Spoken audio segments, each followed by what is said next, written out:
recorded now, yeah, for the interview? Yes, man. Come on, man. Stop playing, man. I'm ready. I'm ready to fight. Is there anything you want to tell the public out there? I am the greatest. Right, left, you're toothless. And then you say, God damn it. You got knocked the fuck out, man. Get knocked out. Damn. Word is born, I'ma smoke 'em. Yo, don't make no move. I treat it like boxing. Stick and move. Stick and Left, right, left, right, left, left, right.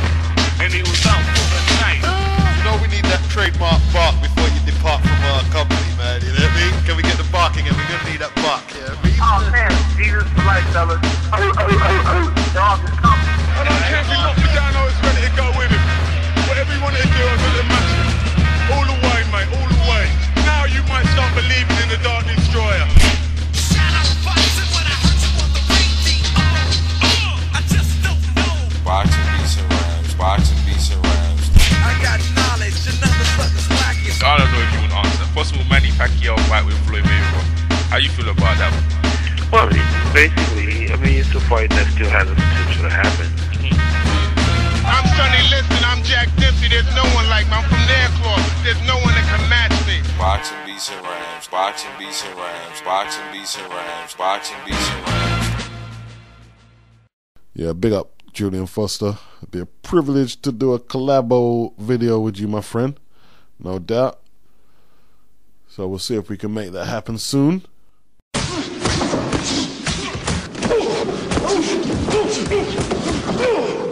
First question.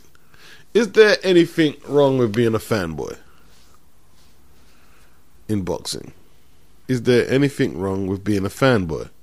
Because it's almost become like, you can't say, or I can't say, I'm not a Floyd fanatic. I'm a big Floyd fan. I wouldn't say I'm a fanboy because of the connotations that one might put towards it. Oh, you're a fucking faggot. You know what I mean? Why would you worship another man like that? But when you think about it, when you talk about team sports, like, okay, football over here is the national sport, yeah?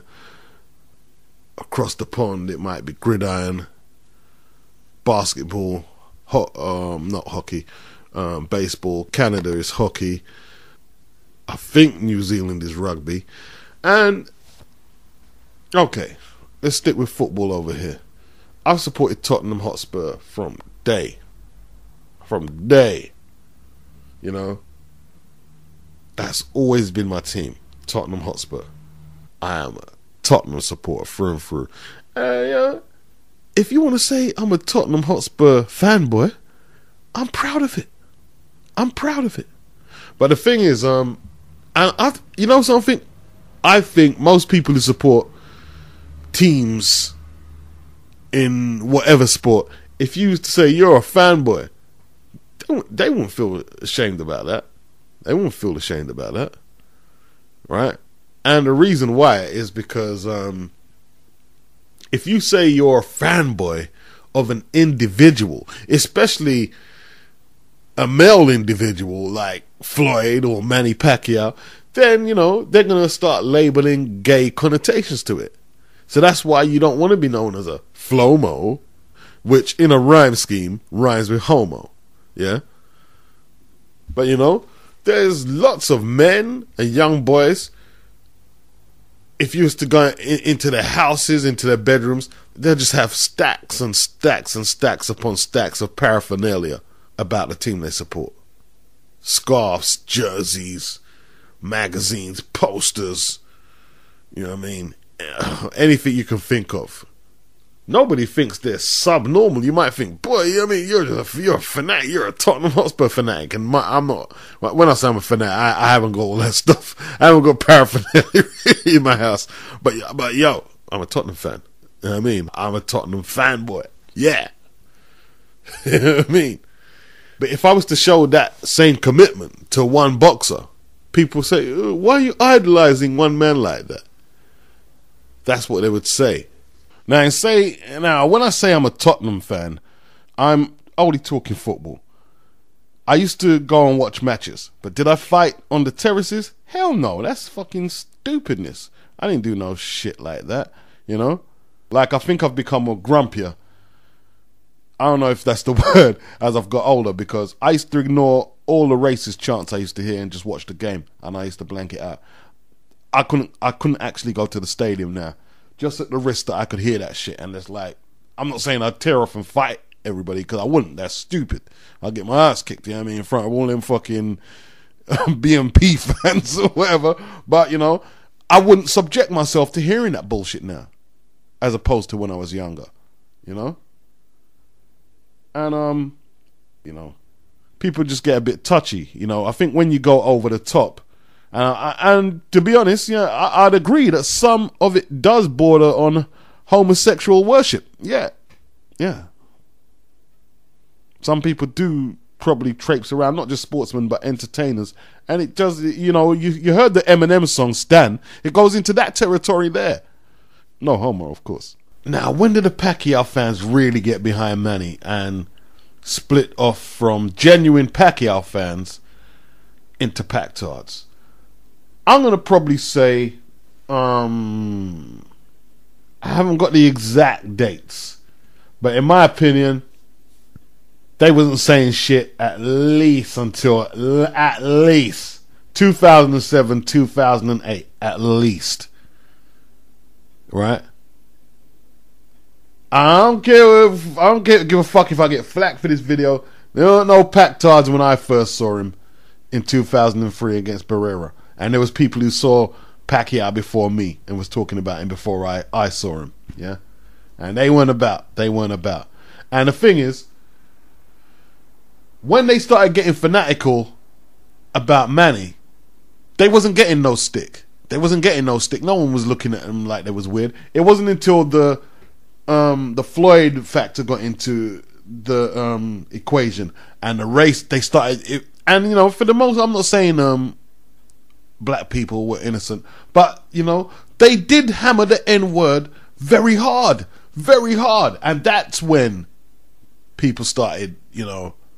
I mean, look, the truth is, I was a Manny Pacquiao fan, and for a long time, I didn't let it get me twisted that bad, yeah. But I know Pacquiao had a lot of fans, and they turned his fans away from him, yeah. But they wasn't getting no problems. I mean, people who've supported Floyd have always been questioned. Their integrity and their worth as a human being has been always brought into question. Why are you supporting this moron and this and that? You know, that's always happened as far as I can remember, you know, from when he's been popular. Yeah. And he's an individual athlete. But yet still, individual athletes like Ali and Pele, I've seen a lot of people display what I would call fanatical, like, worship over their presence, over their legacy and what they've did, and nobody's looked at them funny. But Floyd's not afforded that same treatment, and I'm not naive enough to not know that that's because he's just not really liked. I don't think it's so much for his accomplishments; it's because they don't like him, you know. So there's a lot of dynamics that come into play, and I could probably start spinning a whole heap of different conundrums and scenarios, but that's boring. Let's move on. A few fights coming up. I'm going to call this section the no streamer or streamer section. No streamer means it would be worth paying a subscription fee for. Streamer means, well, you know, you know what the streamer means. Okay, let's go. David Haye versus Kubrat Pulev is a no streamer at heavyweight. There's no doubt. Pulev, I've seen a few times fight now, through the recommendation of European Boxing News, and yeah, he can fight. He can definitely fight. And David Haye and Pulev should be commended for fighting each other. And whoever wins should walk straight into a fight with Vladimir or Vitaly Klitschko. Simple. Yeah? That is what we call a no streamer. Yeah? While Vladimir, who takes on an opponent who I'm gonna I think I called him Senor Pinata. His name sounds like Pinata. And I love the Boondocks. What is that fight? Streamer!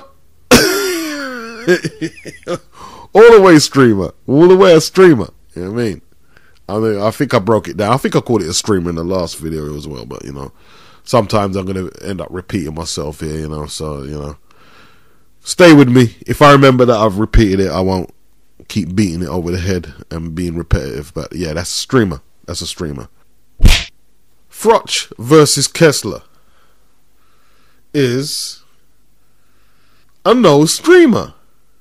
Even though both men have been defeated by Andre Ward, you know, I'm not going to break down what's going to happen in this one. You know what's going to happen in there. You know what I mean? You know what you're going to get. No stream boxing. It should be, if I was Carl Froch's coach, I'd be trying to make it into a streamer. You know, I think Robert McCracken, unless Carl Froch is planning to retire soon, Robert McCracken needs to be telling Carl Froch, look, you need to fight a few streamers, man. You need to fight a few streamers. Slow the tempo, some of the bouts down. But that's not his style. That's not him. That's not him, you know. He's going to go at it, how they say it, hell for leather. Because that's who he is. Froch needs to modify his approach to this match here.